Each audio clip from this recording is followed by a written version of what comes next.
एक बार की बात है, राजा बलि समय बिताने के लिए एकांत स्थान पर गधे के रूप में छिपे हुए थे। देवराज इंद्र उनसे मिलने के लिए उन्हें ढूंढ रहे थे।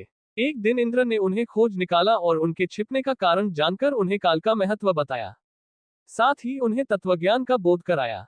तभी राजा बलि के शरीर से एक दिव्य रूपात्मा स्त्री निकली। उसे देखकर इंद्र ने पूछा, दैत्यराज, ये स्त्री कौन है? देवी, मानुषी अथवा आसुरी शक्ति में से कौन सी शक्ति है? राजा बलि बोले, देवराज, ये देवी तीनों शक्तियों में से कोई नहीं है। आप स्वयं पूछ लें। इंद्र के पूछने पर वे शक्ति बोली, देवेंद्र, मुझे न तो दैत्यराज बलि जानते हैं और न ही तुम या कोई अन्य देवगण। पृथ्वी लोक पर लोग मुझे अनेक नामों से पुकारते हैं, जैसे श्री, लक्ष्मी आदि।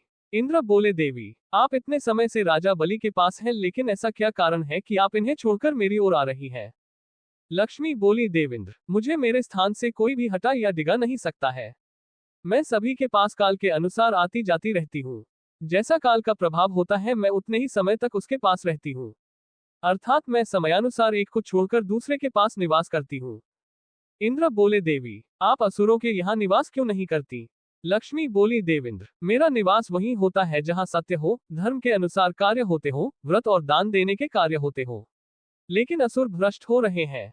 ये पहले इंद्रियों को वश में कर सकते थे, सत्यवादी थे, ब्राह्मणों की रक्षा करते थे, पर अब इनके ये गुण नष्ट होते जा रहे हैं।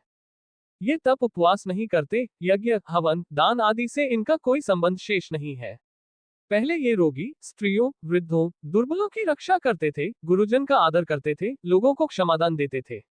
लेकिन अब अहंकार, मोह, लोभ, क्रोध, आलस्य, अविवेक, काम आदि ने इनके शरीर में जगह बना ली है।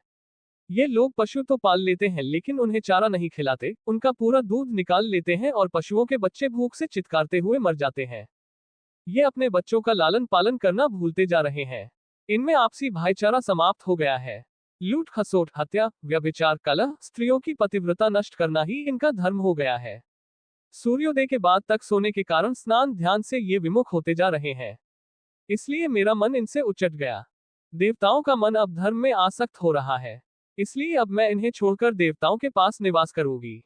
मेरे साथ श्रद्धा, आशा, क्षमा, जया, शांति, संतति, धृति और विजति, ये आठों देवियां भी निवास करेगी।